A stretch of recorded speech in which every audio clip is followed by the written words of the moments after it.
Los precedentes de la revuelta, las Cortes de Valladolid, de 1420 y la reforma fiscal. El reinado de Juan II de Castilla tuvo un especial significado para la corona y para la ciudad castellana con relación a las Cortes, porque en ellas se reunieron en 6 ocasiones, siendo la primera de ellas en abril de 1411, aún bajo la minoría de edad del propio Juan II, en el momento de regencia de la reina madre doña Catalina. Por otra parte, las Cortes de Valladolid de 1411 fueron un precedente claro de las Cortes vallisoletanas de 1420, en orden a la petición al Estado, llano de impuestos especiales, tanto para la guerra contra Granada como para los gastos de Fernando de Antequera en su aspiración al reino de Aragón. Una vez declarada la mayoría de edad de Juan II en 1419, se ponen en marcha los preparativos para la celebración de las Cortes en 1420, siendo un momento clave en la relación Cortes-monarquía-Estado llano, debido a que vamos a asistir a las primeras protestas e intentos de rebelión ante los abusos de la monarquía en materia fiscal. En las Cortes de 1420, los procuradores de las villas y ciudades se opusieron en términos contundentes a la pretensión ya el rey de cobrar el llamado impuesto de servicios, toda vez que los procuradores denunciaron en una tensa reunión parlamentaria que aún no se les había dado explicaciones sobre los impuestos del año anterior.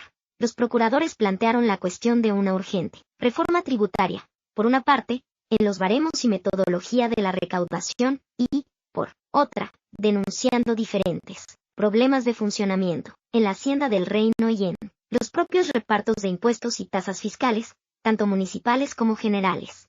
Estas Cortes poseían una especial importancia debido a que los legítimos representantes del común o Estado ya no exigían a la monarquía el derecho de ejercer un claro control sobre los subsidios y demás impuestos que se tenían que aprobar en Cortes, siendo esta parte la más relevante de las Cortes de este año, ya que se puso de manifiesto la diferencia de criterio en esta materia con relación a la monarquía, tal y como se puede comprobar hoy en día consultando el llamado cuaderno de quejas y peticiones de los propios procuradores con largas deliberaciones y debates al respecto.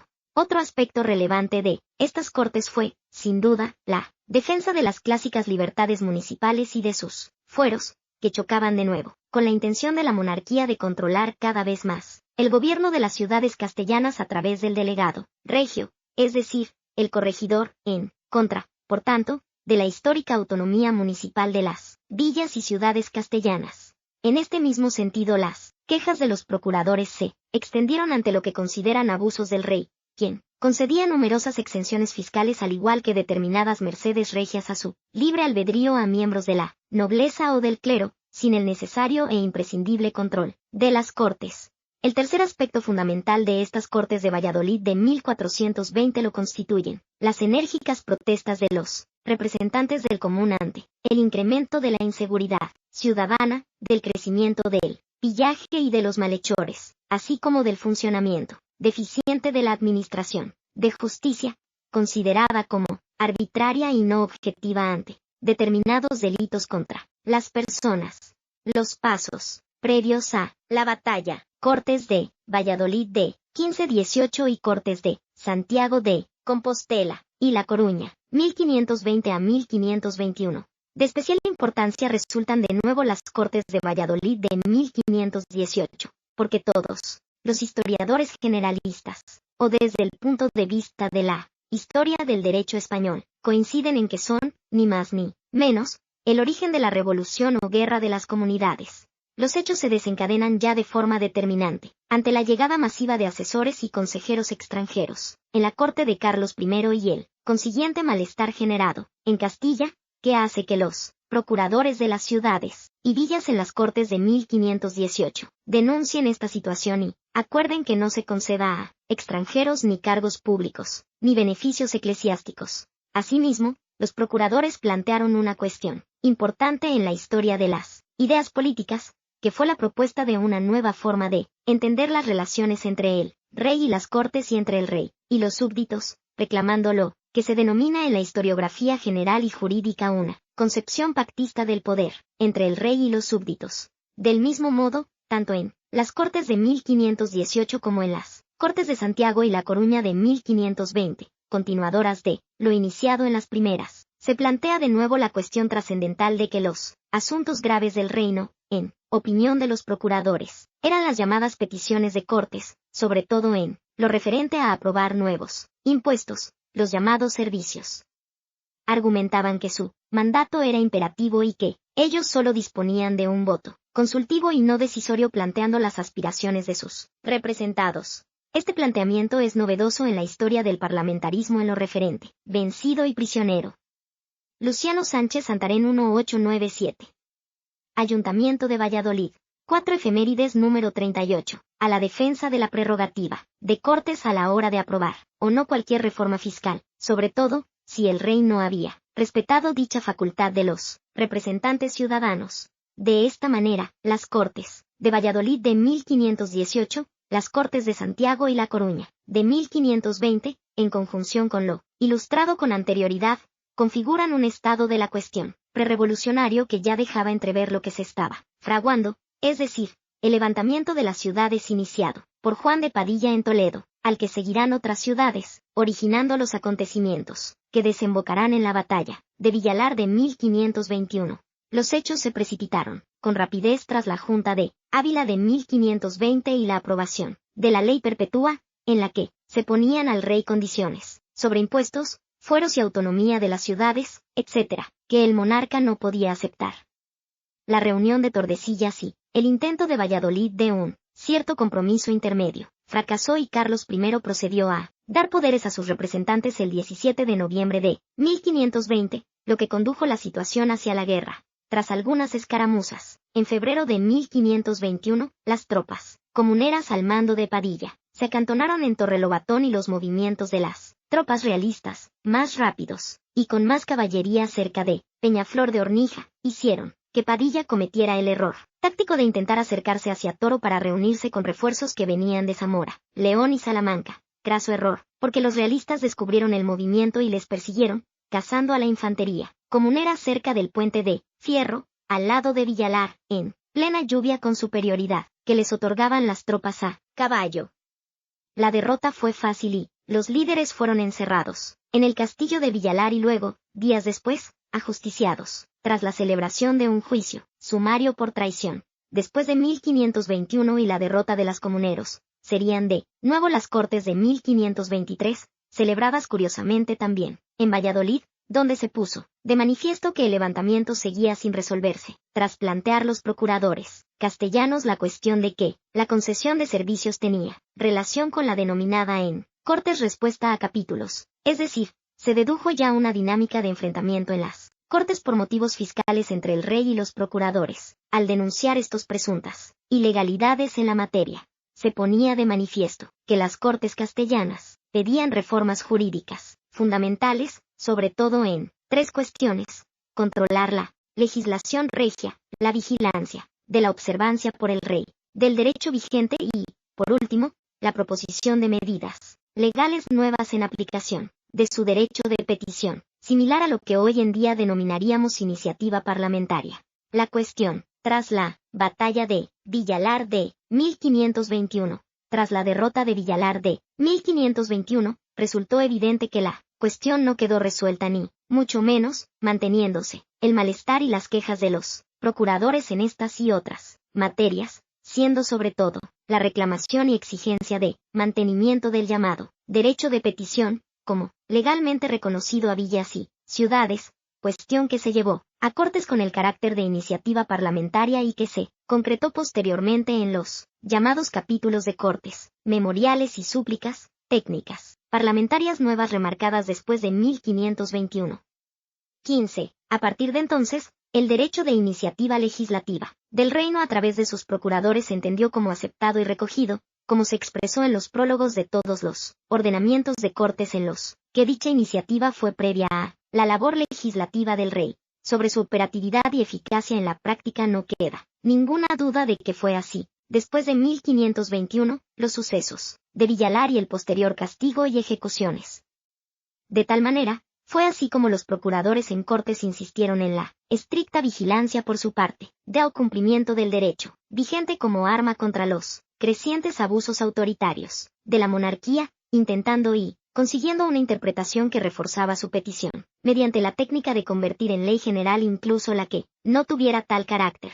en el sentido de controlar la legislación regia, fue una cuestión importante la jerarquía de normas, al intentar las Cortes, que incluso normas superiores, como las pragmáticas reales no, se promulgasen sin la previa deliberación y aprobación en Cortes, lo que significaba un nuevo intento de controlar el derecho general del reino y particularmente la legislación regia. Resultaba evidente a la luz de los cuadernos de Cortes y de otras fuentes del derecho como las cédulas de aceptación del contrato de referencia, que las Cortes castellanas querían seguir participando en la creación de derecho y obviamente en el control y denuncia de los posibles y frecuentes abusos legislativos del rey, cuestión que, desde un punto de vista jurídico-político, nos lleva al conocido como pactismo castellano, entre el rey y las Cortes, como ha demostrado Pérez Prendes. Conclusiones, aunque algunos estudiosos del tema, como Haliche en Los comuneros de Castilla.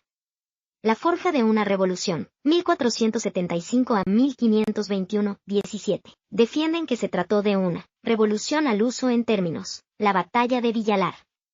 Manuel Piquelou López 1887. Palacio del Marqués de Salamanca, Madrid. Comparativos con los procesos revolucionarios del siglo XVIII o del XIX, no es esa nuestra opinión al respecto, toda vez que nuestra tesis no es la revolucionaria sino que obedeció a un movimiento minoritario y, no de masas, no afectó básicamente a los esquemas generales de la corona y su final trágico. Significó no más que unos hechos esporádicos y no generalizados, circunscritos solo a una serie de ciudades que, aunque importantes en la época, no generalizaron el problema. Las afirmaciones de este autor, Haliche, según las cuales en la Castilla del siglo XVI se produjeron devastadores cambios estructurales de carácter desestabilizador, son excesivas y poco fundadas, como lo es también su afirmación de que la Castilla del primer cuarto del siglo XVI tenía la dinámica estructural de las sociedades prerevolucionarias y es cuanto menos una inexactitud denominar a la nobleza de la época aristocracia revolucionaria, lo cual, además de ser una contradicción en sí misma, no obedece a la realidad. Creemos que los estudios clásicos de Maravallo Domínguez Ortiz han dejado meridianamente claro que no puede aceptarse ningún planteamiento de tipo revolucionario sobre el tema comunero, ni mucho menos utilizarlo o enfocar su estudio con bases ideológicas que lo condicionan bien desde un punto de vista marcusiano, o bien desde un punto de vista funcionalista, porque dichos enfoques no obedecen a la realidad.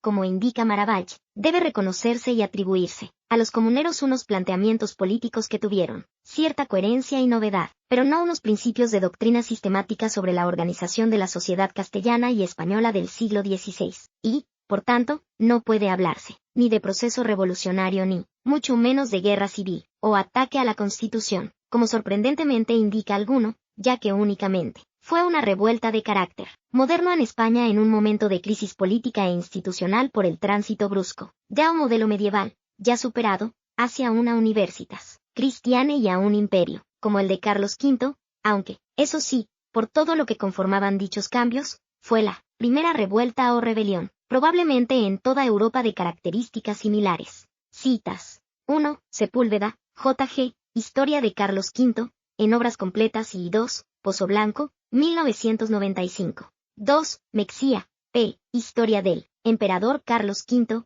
ed.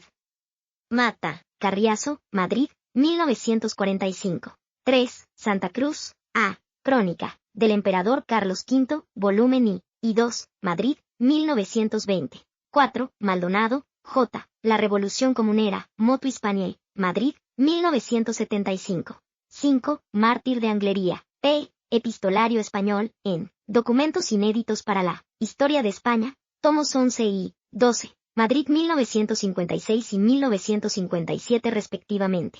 6. Guevara, A. Epistolario Español y Bae 13, Madrid, 1945. 7. Dambila, Historia Crítica y Documentada de las Comunidades de Castilla, Madrid, 1897. 8. Peralta, R. La Ley Perpetua de la Junta de Ávila 1520.